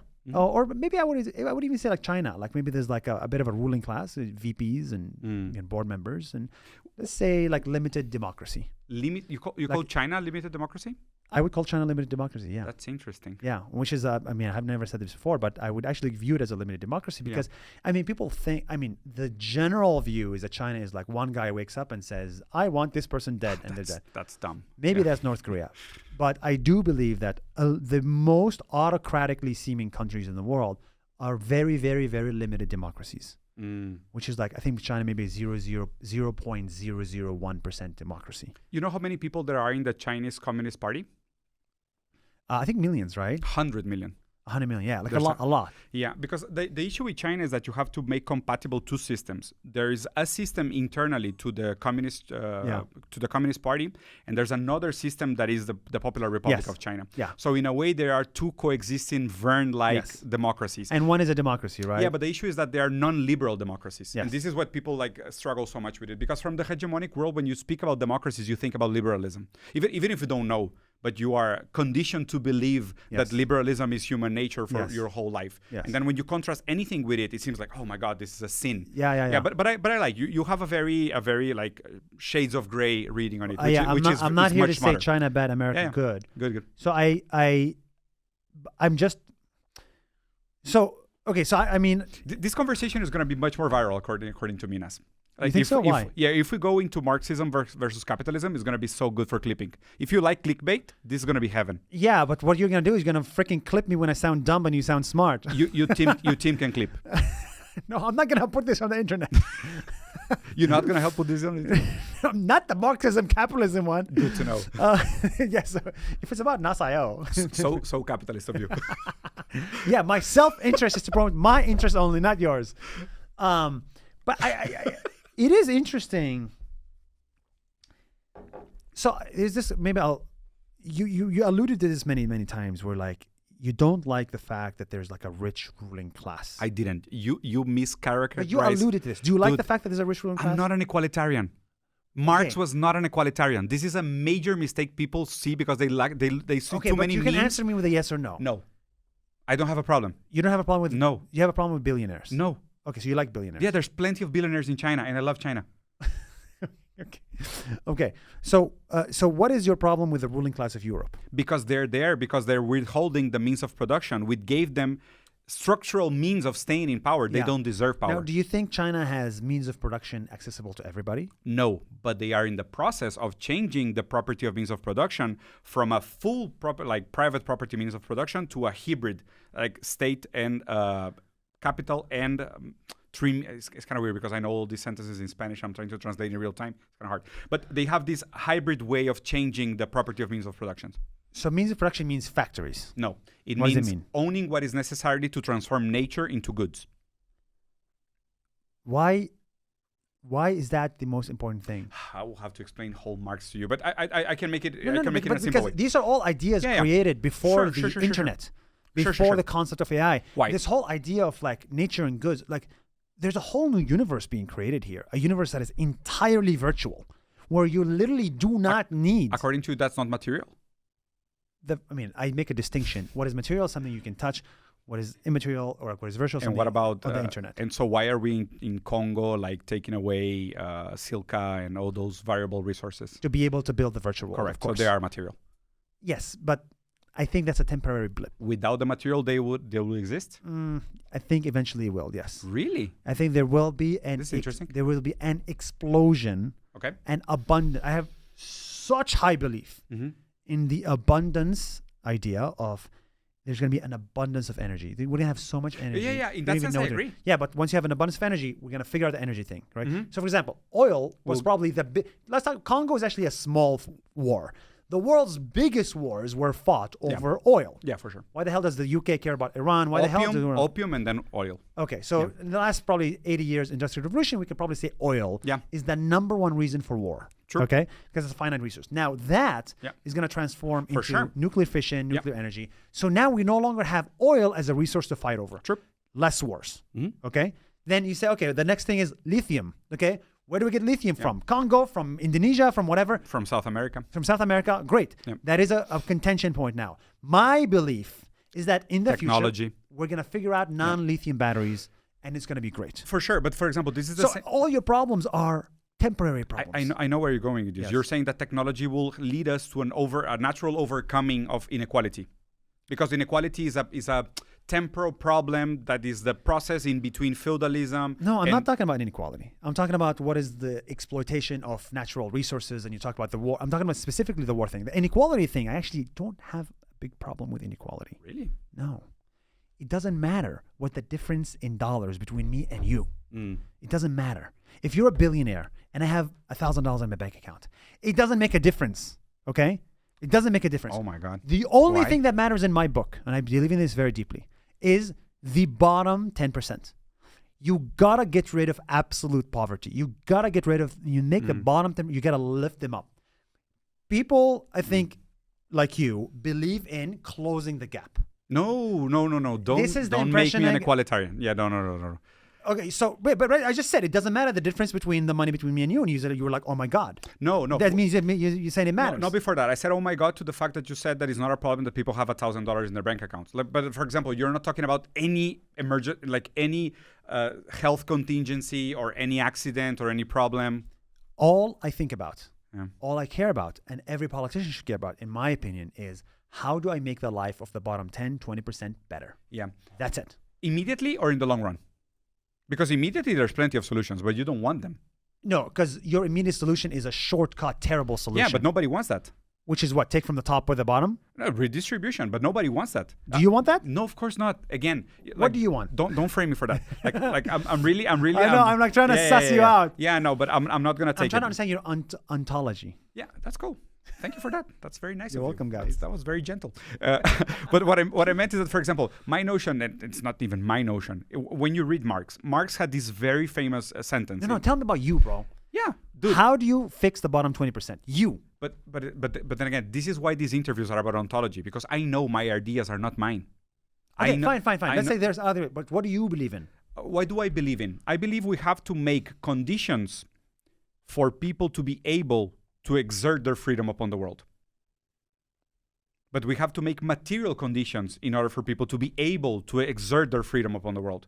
Because you can have somebody that was born in Congo with the ability to to play the violin like no one else, but he's never going to have a violin. Yes. So is he free? Maybe in mind, in spirit, but he's never going to have a violin. So Talent we will never is know. universal. Opportunity is not. Sorry? Talent is universal. Talent is universal. Opportunity is not. Okay, so talent is also not universal. You don't believe talent is universal? Dude, of course not. Why? That's very racist. No, Clip that video. my friend, I have a son that is neurodivergent. He's 12 and he doesn't speak. He's full of incapabilities and he's full of difficulties to act around the world. Yeah. No, but that's not the argument I'm saying. I'm saying that You said talent is universal. Talent is universal in How? the sense that you can find a genius mathematician in Congo and you can find him in Wisconsin. Yeah, but I'm saying that some people, according to the logic of productivity, have no value. According to who? To the logic of productivity, have no value. So, but that's a completely separate topic. No, but you said talent is universal. In what sense? In the sense that you could find a genius mathematician in every country in the world. That's a weird thing You to don't believe say. that? Yeah, no, I do. I do believe you can find a genius mathematician, but you it said has that to be- person's a violin maker in Congo. Okay, yes, I agree. There's a violin maker in Congo, violin guy in Congo who's really talented. So can I reframe it? Yeah. Because you said talent is universal. Can we say, like, for example, talent is universal? Because when you're saying talent is universal, you say anyone, literally anyone can be judged to be talented. No, it's a concept of you can find talent in any place. Okay, that's probably better. I could accept that. Okay, good. Even with a lot of caveats, you understand where I'm coming from, The right? summary of our conversation is caveats, but yes. Yeah, but that's why. I mean, people have to be less mimi about their points of view and more like... Yeah. So you agree that talent can be found in any place. I agree. So you said your issue, and I agree, this is my issue too. Lack of opportunities. Yes, somebody in Congo, super talented, no opportunity. Agree 100%. Brother, I come from a village in the Middle East. Dude, me too. I come from a poor village in the south of Brazil. Great, so we have no opportunity. But we're men, we're white, like we had at least middle class, we had access to education. 100%. We don't have any neurological problems, we didn't have biological complications. Just to be clear, I'm brown. Okay, you're wrong, true. It's true. And I'm getting bold. So Apologize to me because I'm brown, I'm always right. Yeah, so I'm getting bold. He has more hair. Like we both have our steps behind the heterogenic hegemonous curve. Like we are one step behind the albino, transsexual, mute, neurodivergent, raped woman in Africa. Yeah, we're so like our differences are so big. Anyway. No, but you understand, right? Like for example, we are. We are the norm. I'm trying to understand. Okay, so this is, I think, where you're not in the same thing. Okay. You want that kid in Congo with have opportunities to have an opportunity Super. to become the world's most famous violinist. Yeah. Okay, so you're saying right now they cannot, and At the moment, most people cannot. And you know the funny thing is, I also agree. Yeah. Now the question is, under which system can they succeed? Now, The Chinese measurable- system or the American system? the Chinese system. Okay, because they're in Congo. They're not in any system. For sure. Yeah, They're not in the outside of- capitalistic no, system. No, They're in the corruption No, system. they are in the capitalist system. No, they're in the corruption system. No, Capitalism does not work when there's corruption. I'm going to fight with you to the death I will go on to this. the death of this. If you think Congo is capitalistic, then I don't know what the fuck we're talking about. Yeah, because Congo is not capitalistic. For sure it is, my When friend. there's corruption, everything is off the hook. Tell me one example of a country that has capitalism and no corruption. I mean, a lot of the, So that doesn't make any sense. A lot of the Northern European countries have very low corruption index. But they have corruption. Very low. Yeah, but with enough corruption, it's like with enough cancer cells, you're dead. Yeah. With enough corruption, Okay. there's no capitalism. Yeah. Okay. So what do you call corruption? Corruption Mm-hmm. is, the way I like to visualize it for a 10-year-old is, when you make a payment of $10 to go to you, what ends up going to you is $2, and $8 is siphoned off in the process. So salaries are corruption. Corruption is the drainage of resources. Okay. That's what it is, in my book. Right. So the thing is that, for example, the U.S. has legalized lobbying, political lobbying, right? Okay. Which in most countries is illegal, is considered corruption. Why is that corruption? Because you're using financial influence to make public policy. You're using your money to Make for free speech. You think using 100% think lobbying is free Oh my speech. my God. friend. Let's go. One more thing to disagree on. that's a big one. Yeah, for It's sure. a huge one. Yeah, Look, yeah. I actually do believe in it. But if you have money, You can use that your free is will. speech. Okay. Money is speech. Okay, so let me tell you like a personal experience, okay? I used to work and I did a consultancy job for a major meat company in Brazil. It's actually the #1 meat company in the world. Yeah. They're even the biggest in the US, okay? And this is an open scandal that happened in Brazil. So they went to the government of Brazil and they said, so like I want my meat packing products to be able to stay in shelf for 1 extra month. Because that extra final month, they're still okay. Yeah. But I lose a lot of money because I have to throw products into the garbage. And what the government said to the company, they said, okay, how much money are you going to make if I change the law? And they said, I don't know what, like $200 million per year. Okay, so you give me 10% of that and I'll make the law for you. And they did that and they made the law and they changed the law. And then people found out and then there was a lot of like problems implied and they had to correct it, right? In the US, that's not a problem because you can go with lobby money and you can say, hey, these medicines are great for people with pain. But I have to go through the process, FDA, No, here's extra money. Make it legal now. Look, so you think that's okay? There's a difference. No, lobbying is not, here's money, do it. That is a very, very not good way to frame it. Okay. Because for somebody that doesn't actually know it, my friend Fidias, I don't know if you know him, but he's a member of the European Parliament. Oh my God. And you don't like the European Parliament? Oh, I love it. Yeah. No, he's like a YouTuber. He's like 25 years old. I have no idea who he is. Yeah, but it's like really funny because he's like, I'm a YouTuber. I'm going to become a member. So he's like this outsider who's like, I'm going to become a member. Please tell him to stop World War III. We really don't want it. We really Stop don't what, need sorry? it. World War III. We Oh, really don't want it. We really don't need it. Just tell him, hey, a friend from Mexico told me if you could do something about it, please stop it. We'll do. Yeah. So what he said about lobbying? No, he was like, I used to hate lobbying because I didn't know what it is, but now I actually really like it because, this is his words, and actually I kind of believe it. He's like, look, lobbying is essentially you're trying to educate policymakers on your side of the issue. And it's funny you're laughing at this because I don't know why you find this funny. You think the market regulates itself? Hold on. There's a very big difference between lobbying and corruption, and you're confusing the two. So again, we cannot mix apples and oranges here. Go ahead. So when you're a policymaker, when you have a congressman, a congresswoman, okay, they're expected to vote on very important things that they know nothing about. True. So they need to be sufficiently educated. Do you agree on that or not? I agree. Okay. Now, a congressman cannot learn everything about everything in such a short time. Absolutely. So what do they need? They need education. What happens? Lobbying groups is essentially paid education. So people send lobby groups. Okay, this is our side of this aisle. If you're about to change the law, this is our side. And another person lobbies the other way. Perfect. Lobbying is not a one-side corruption. I'm going to buy you. Absolutely. Lobbying is let me educate policymakers with the right information. Better policy. Better policy. That is the concept of lobbying. True. Okay. So I don't know why that is like funny. No, because It becomes bad when it's like, hey, here's money, vote for this. That's what happened with the Brazilian So you don't company. think education is biased? You think education is neutral? Every education is biased. The lobbying is by definition biased education. Yeah. When somebody says, I'm a lobbyer from Meta, I know that they want an open internet. For Pfizer or for, I know exactly what they want. When we say I'm a lobbyer for Pfizer, I know exactly, but that's fine. There's a big problem there. What is the problem? Because the logic of companies, the logic of enterprises will always, and this is always with no exception, favor revenue over everything else. A company can do anything they But want. tell me, how does China do lobby? How does China do it differently? That there's no lobbying. Great example of this. Oh my Man, God. you love China. No. But I've been studying for the last 4 years because I'm really fascinated by it. It was kind of weird for me. Like I was not always a Marxist. Like, for example, I Good used question. What percentage of your revenue comes from China? my revenue from China, zero. Zero? Zero. What percentage of your revenue is connected to Chinese sources? that I know of? Yeah. I wouldn't know. Why? Take a guess. It was kind of weird. Like you have to follow all Let's the say way a through. brand. Let's say BYD. Have you worked with BYD, that Chinese car No. company? But like something like that, a Chinese company, DJI. Not What? yet. I don't do much work with brands, Sam. Yeah, because no brand would want to. No, I have some procurement from some brands, What's your revenue coming from? mostly like doing political consultancy. I do a lot of lectures. I do a lot of live events. Like mostly with people directly. Huh? I don't do much work with works. What about social media platforms? Do they pay you? Yeah, for sure. YouTube? But yeah. But like, for example, the money I get from those sponsors, I don't know which sponsors are sponsoring my videos, so I will have to go into detail to see which videos are. It is interesting because your revenue source. Anyway, that's a capitalistic source, YouTube. And That I Facebook. agree. Yeah. So but essentially, it's a capitalism that's allowing you to live off of. There's no options at the moment. There are Because the Marxist system does not allow you to thrive. No, but because the dialectical reading of history is that I want to overcome that which I deny at the toughest moment, not before. Like we're not ready to get rid of capitalism. So when do we get rid of it? When it's necessary. So now it's fine.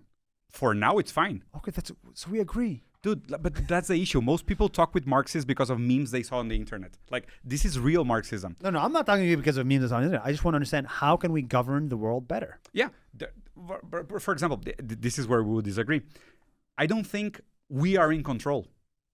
I think even the way we think is conditioned because the way we relate and the world around us. Like getting over this notion of absolute freedom will help us determine where we are really free. And in that sense, I agree with your definition of freedom. Yeah, but tell me about like how do we govern the world better? Like tangible. Yeah, I will not answer that question because that's an idealistic question. I maybe don't lobbying. believe I know. Maybe lobbying. So you don't like the lobbying system now? No, I just believe that lobby is heavily flawed and it has a lot of moral implications. So what's a better alternative? For sure, having central governance, having a strong center of research and development that plans a future for the country and then judges where is the investment more profitable in terms of return for the quality of life of so people. You're saying this center decides on everything, but this center needs to know information. Exactly. So where do they get it? They have to go and seek it. Yeah, but you don't seek it from the companies that have a stake in the problem. So why don't you seek it from the company that has the most information? But how do you? If I want to understand about social media, I go to the biggest company in social media because they have the most information. That's why we start with ontology, because you think people are free to believe, and you think people are free to change their mind. But what I'm saying is that we're not. Like for example, the CEO of Apple or the CEO of Pfizer. When did I say we're free to believe? I said I don't believe free will. No. But this is where you like there's a inconsistency of you. Like if wait, you found an inconsistency? Yeah, I found one. Oh, yeah, I'm sorry.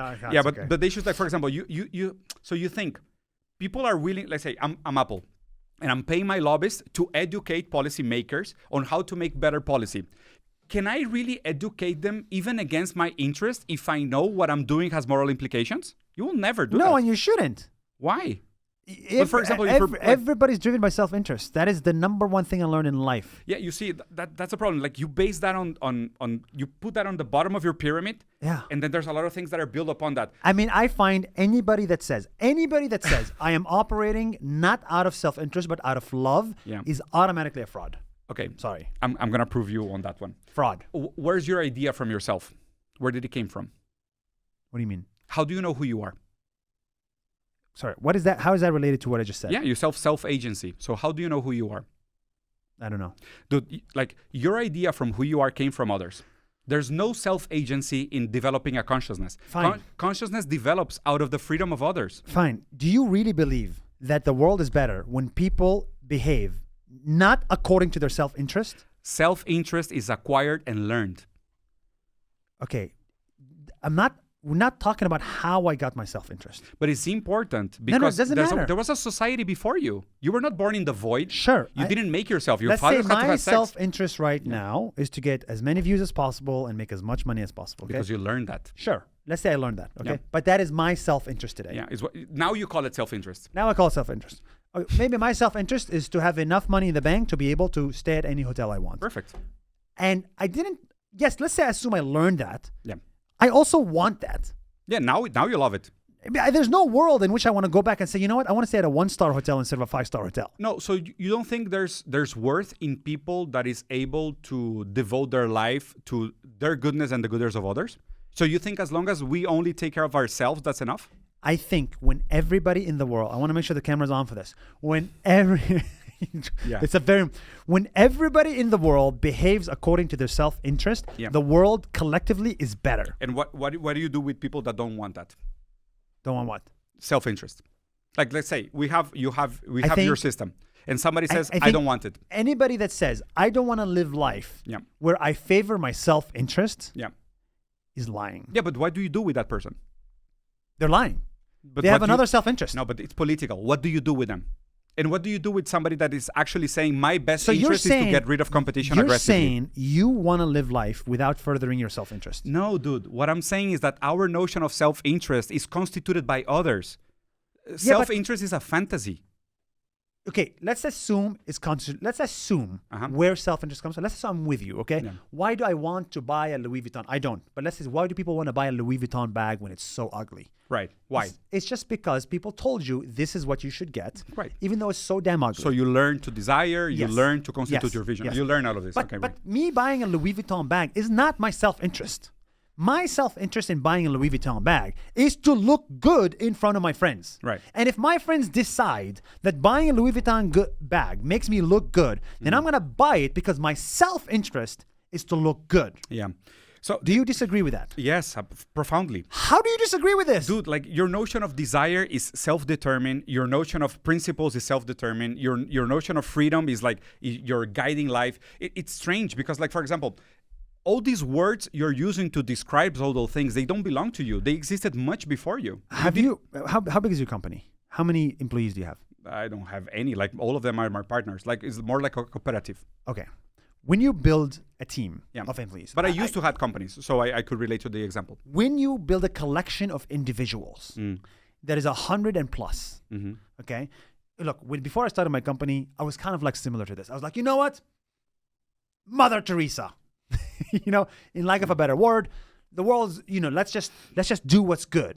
Then I realized the world doesn't function like that. Anybody who thinks I'm just doing what's good and not what's good for me is automatically lying. The world works because billions of people do what is good for them. And when we build the best world, when what is good for you is also good for the world. Yeah, there's a very simple point that I'm not being able to communicate. Maybe it's the language barrier. What you believe is good for you came from others. I understand that. Yeah, dude, but this is a fundamental difference. But you choose to accept it. No. Like, okay, for example. No, you didn't. People told me what's good for me is meat. Right? They told me you should eat meat. That's good for you. But I did not accept that narrative. I decided to go the other narrative, which is vegetarianism. So I became a vegetarian. Why? Because I accepted that idea that... Where did you got the information from the alternative? From lobby groups, okay, who did a lot of work. And other people. Other people, from other people for sure. And they taught me that, vegetarianism is better for you. While other people taught me that eating meat is better for you. And I was like, you know what? I'm going to go with this one. My self-interest today is promoting as much vegetarianism as possible. You're right. That idea did not come from me. But it doesn't matter. I adopted it and made it my own. Yeah, but then you're trying to turn the consequence with the result. You're trying to exchange cause with causation, because you see, like, what you did is a sleight of hand. Like, you started by recognizing the fact that this idea didn't come from you, but then you put all the heavy burden on self-determination again. Why? Why did I self-interest, best interest. Like, for example, for a very long time, people used to believe that butter was the devil, and then we migrated into margarine, and then margarine became demodified, and then we move into trans fat oils, and then, there's this cyclical movement where a lot of explanations, they come after materiality, after technology, after science. Okay, look, I think my issue in this conversation is only one. Which is? I am here adopting a view of the world that I'm standing behind. But you're not doing the opposite. You're not telling me... I'm standing behind anything. Yeah, you're not standing behind anything. I could, but... And it's like, I'm still trying to guess, like, what is better than everybody pursuing self-interest and then the world becomes better by definition? What is your view of the world? Sell me on it. Okay, we could be better. Okay, how? Okay, we could be better. How? By understanding the problems what caused the problems today and how we could fix them. Okay. How does that look like? Like you will have to go topic by topic. I don't have a miracle like you're pushing me to a plastic solution. I will never give you. But I gave you a plastic solution. Yeah, that's why I'm saying you're wrong. Now, tell me your alternative. There's no simple Look, alternative. It takes courage to at least put a step forward. Sure. Okay. You don't do you think it's unfair? No, for sure. It's I'll very do. unfair. No. Okay, I'll do it. Go. Okay, Let's go. Three simple things we can start with. First, Yes. because I'm very situated into my region, my problems. Sure. I'm not trying to come up with a super solution for everybody. Good. Okay. Latin America. What do we need to do in Latin America? We need to establish special economic zones in order to stop global companies from exerting their political power and manipulating our governments and getting back our sovereignty. That's the first one. Okay. Keep going. The second one is that we need to establish socio-economical areas where we need to do investment in order to develop productivity of small rural areas with areas of expertise that are aligned with the development of the central economic planning of the country. That would be the second one. So you want rural farmers to work for what the government wants? In not all of the areas, but in some areas that are needed urgently, yes. And you want them to be forced to do it? At the beginning, not necessarily, but they're going to be given incentives to do it. Oh, incentives. My friend, that's why I said you cannot own incentives under capitalism because incentives have existed much what's the before. incentive going to look like? Financial? It could be financial for sure. That's the definition of capitalism in my book. Oh my God, you're so wrong. Again, nobody's going. So trading slaves was capitalism By the because way, there was financial, there was incentive. By the way, in the Cultural Revolution of China, there was no financial incentives. There was no financial. The introduction of. By the way, China is essentially capitalist. The only reason China became to grow is when it started to relax a little bit on the strict rules. That's wrong. And became more capitalist. Yeah. When China introduced financial incentives, only then it grew. Because we can go into detail. What's your third one? What's your third idea? So I gave you the one about developing economic zones. Yeah, the farmers. No, sovereignty, cooperatives, which is socioeconomic areas, and the third is developing committees that are not dependent on executive branch that could go over what is innovation and the strategic categories to be developed. So you need like a brain power that is not dependent exclusively on the executive committee, but is also not reliable on the money from the companies. In your worldview, and maybe you're right, maybe I'm wrong.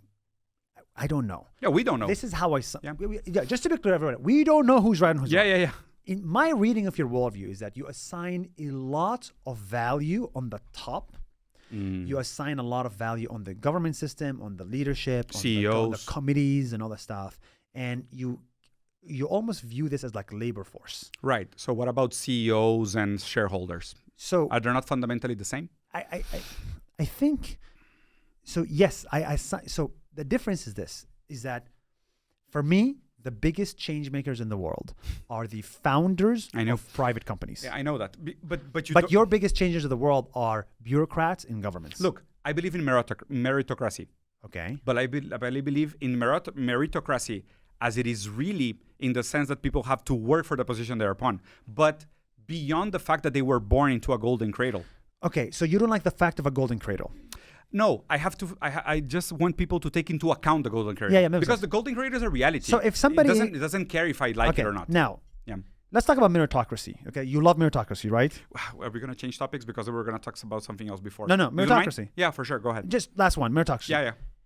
If a communist party leader out of the 100 million communist party leaders in China wanted to become the leader of China... You know how? What are the chances they could do it in the next 20 years? 0. Okay, so there's no meritocracy, is there? No, there is. Why? You have to work for 50 years to become the president. You know Xi Jinping history? Yeah. Dude. I know that. I know he had to work his ass off. Like, even to aspire to some political level, you have to prove your worth like decades before. Yeah, but Hitler was also democratically elected. The fact that somebody ascended... Democratically elected. Does not mean that the fact that Xi Jinping ascended. But Hitler negotiated with the banks, and then he did something with the economic center. He banned Communist Party. Let's talk about. We're talking meritocracy. No. But there is no meritocracy. If you're a startup founder in China, there is no meritocracy because you cannot. So what about all the new millionaires in China? Well, what about the disappearance of the billionaires in China? There's a couple. Oh, just a couple? Yeah. There is a in destruction of the venture capital system in China. Oh my God, absolute destruction. It's probably today one of the best places to invest. That is very not true. Really? That is extremely not true. Return for your money. That is absolutely not true. As a venture capitalist. In any investment, if in the last 5-10 years, China has not delivered on the promise. Okay. If anything, if you want the best returns, according to your statement, is actually probably found in India. Okay. Now, yeah, but it probably still has to do with the dynamic of capital. That's true. the difference is that between you and I is that I actually believe in meritocracy. And you believe we have it. And I believe capitalism is the best system to achieve meritocracy. Okay. And I believe, look, I'm one of those people who I really don't like to shut the door once I walk through it. Yeah. Okay? That's cool. You and I both have walked through the door of capitalism to get out of our goddamn villages. For sure. To make it all the way Because here. we didn't choose. And I don't like to shut the door for others. It's like, now, no more capitalism, guys. But wait, what we're saying is that the country, the system that took most people out of extreme poverty, which we agree is the number one problem that we have to solve right now, the 10%, right? So the country that did take most of those 10% out of extreme poverty was China. And they did it through the Communist Chinese Party. And dude, I've read the constitution. Like, I've studied China for the last 4 years. Yeah. That statement that China is capitalist, I'm sorry to you, but it's like positively, provenly wrong.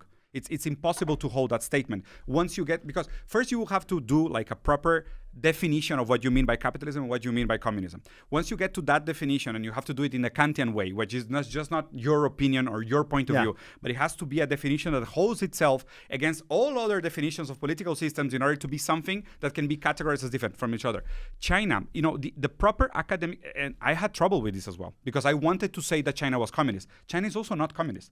What is the accorded or the agreement to most specialists, because I trust people with more experience. It's not really about academia. Yeah. I trust people that know more because they have done more. Okay. Yeah. So the people with more experience, the way we agree, what we have discussed, and it's probably the best way to call China right now, it's a new social political formation with socialist orientation. That's it. That's it. But what I don't like is that people, what they do with China. What I like is capitalist. What I don't like is capitalism authoritarianism. It's like, you cannot do that. If we want to meet in the middle, Yeah. America could probably use a little bit less capitalism, and China could use probably a little bit more capitalism. Maybe we meet in the middle somewhere. Am I saying that we have figured out the best political system? No. That's not the point of the podcast. And I do like the idea of innovation in political system. By the way, I have a company in Dubai. Dubai is not a democracy. No, for sure. And it works. Yeah. Right. So I'm kind of like you. Like, I'm not like a democracy, one vote, one person. Yeah, me neither. Yeah. So we're not too far apart. That's what I said. I think we probably share a lot of the conclusions or our intentions or our goals. Probably our methods are different because our lives have been different as well. Yeah, but look, probably the one-word summary, which we have not talked about at all, is you came here to talk about something in specific? No. Nobody can. Me neither. Nothing, to be honest, nothing is more important than this. Yeah, I agree 100%. Now, she's not happy about it, but yeah.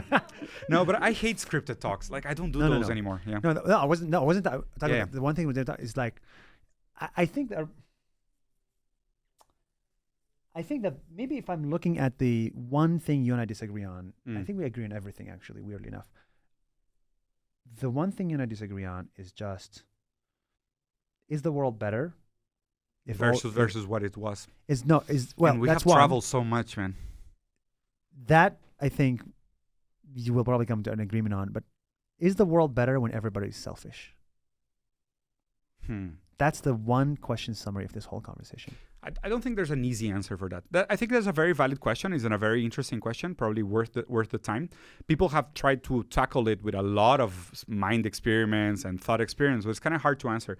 The issue is that you only need one really selfish, really crazy asshole to destroy everybody else. Oh, one crazy, really selfish person to... Shoot him when he's a baby? No, to selfish person to save everybody else. Yeah, I think I don't even agree with the simple distinction between selfishness and empathy. When I pursue my self-interest, I don't believe we can ever separate those two. I think we are always at the same time looking for self-interest, and that self-interest is the best interest of the community. So we agree. Yeah, but what the hell? No, dude. Why the hell do we go on this tour roundabout? Is why? Because that's what I've been saying the whole time. No, for me, self-interest comes out of communitary consciousness. That's why I said at the beginning, like, we are born premature.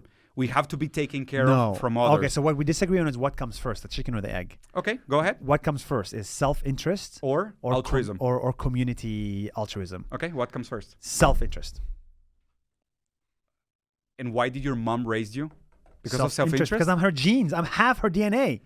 Half of me is her fucking DNA. You think another mom would raise me like my mom did? No, I am my mom's DNA. That's why my mom loves me. Yeah, the issue with that explanation is that that explanation always comes after the fact. It's kind of weird because like we'll have to have into weird conversations about how the body works. Oh because, God, no, I didn't. You know, you believe there's some genes in her that made her take care of you? Yes. So it was not a free decision. It was not self-interest. No. It's the selfish gene. You believe there's such a thing as a selfish gene? I said this in the talk. Yeah, I don't know. It's kind of weird. I 100% believe in the selfish genes. Yeah, but this becomes a scientific thing, which we shouldn't probably go into it because I don't know enough. It's so weird. Yeah, those. I don't want to extend the conversation too much. I want to come to a conclusion as well. Go ahead. We're actually reaching a conclusion. Yeah.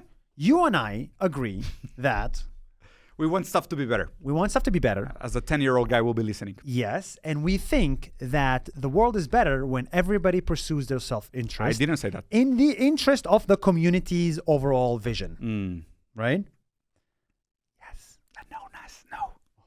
Why do we have to agree on shit? Fuck the internet. No. I'm saying that's where we disagree. Where we disagree is what comes first. Yeah.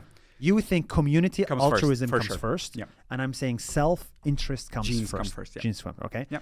That is the point of contention. Yeah. That's it. Yeah. But you will see how would that cascade into all the other Everything things. in life. That's the issue. That's why I like to do these conversations about ontology, because like those like key words and key like statements will open up and branch up in so many interesting things. And do you know why I believe in this so much? Why? I believe in this so much because as I'm building a company, my number one, what I wake up and what I sleep thinking about is how do I align self-interest for everybody to be. No, I know. I've read and ran. I know right? Foundation. I know Atlas Shrugged. Yeah. Aligning self-interest is the only thing I care about. And actually, I think about it in my new relationship. Huh? How do I align the self-interest of my girlfriend with my self-interest? My girlfriend has a self-interest, which is I want to have kids and be in a happy 70-year marriage. That is my self-interest. Right? Her. Her. She didn't say, oh, I want a brown boy. He named Nuseir. Looks like you. No, she has a self-interest. And I need to have my self-interest be the same as her self-interest. The minute those two things go like this, the relationship is dead. The minute the self-interest of 100 people in my company starts to change, they quit. The biggest driving force in the world is self-interest. I love it. Yeah, but it's like you're not taking into account the biota, the cells, the genome, the relationship, the transfer of energy. There's a great book you should read. It's called The Secret Life of Trees. Yeah, it talks about the system of roots underneath forests and how they share. And no, it's really you should really read it. It's interesting because the way it's metaphors, language. Language always comes too late. Like we try to explain things when we things happen and then we try to figure them out. We give them an explanation. When we first discovered watches, everything was a watch. God was a watchmaker. The universe was a watch. Everything was about clocks and gears and machinery. And then we discovered like the steam and everything, and then everything became about steam. Descartes said that we have to channel our humes and fumes into the pineal gland that was going to manifest itself in animal spirits. And now when we have computers, everything is about hard drive, memory, cables, systems, software, and hardware.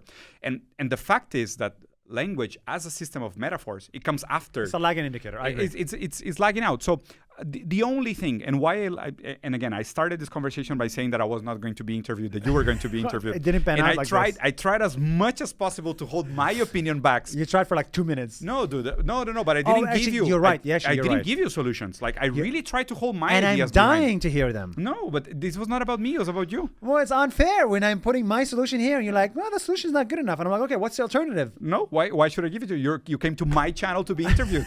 Because I want to have confidence that my solution is good or worse than yours. Right. So I want to compare my solution. It's like I put forward my answer. Yeah. And you're like, no, I have the answer. No, I didn't say that. Okay, I said there's problems. It's like I have an answer. No, I said there's problems. And I'm like, okay, I want to compare my answer to your answer. Okay. So what you're saying, what you're saying is that people that will do that, you will call them a crypto-normativist. It's people that they suppose that they know what is right, but they're not willing to tell you. I'm not. I swear to you. No. I don't think you know what is right. Yeah. I think you have a worldview that you're not sharing. Yeah. You don't think it's right or wrong. I have a worldview that I'm not sharing. You have an opinion on this. I do have an opinion on what I think it's preferable to what it's not, but I don't have a solution, if that's what you're saying. Yeah, you have an idea. I do have, that you believe in. Yeah, but then again, I was on purpose holding back because I did want this interview to be about you. Like, if you want to have that conversation, I really don't mind. Like, sharing my points of view. I mean, I could go on for hours, but that was not the point of the interview. I mean, I wanted to talk to you about your definition of love, about your definition of art, but then you call me a Marxist because I have capitalist stuff. Excuse me, I didn't call you a Marxist. You literally screamed it at me in the first 10 minutes. No, you said, I'm a Marxist. I was like, okay. No. You said that I was like a capitalist because I'm surrounded by capitalist stuff. That I said, oh my God, I have to go there. The table is not capitalism. There were tables before capitalism, please. But they were not as good and as affordable priced and as amazing. In communism, they're going to be even better. Just wait for us. What? Good luck, my friend. Dude, it was fun. It was fun. What do you think about Monterrey so far? Is it the first time? This is part of the thing? Yeah. Why not? You know, when you talk about such big ideas, all of a sudden, like, weather questions become so uninteresting. Yeah, I know. Shall we cut it? Yeah, should we cut it? Thank you, guys.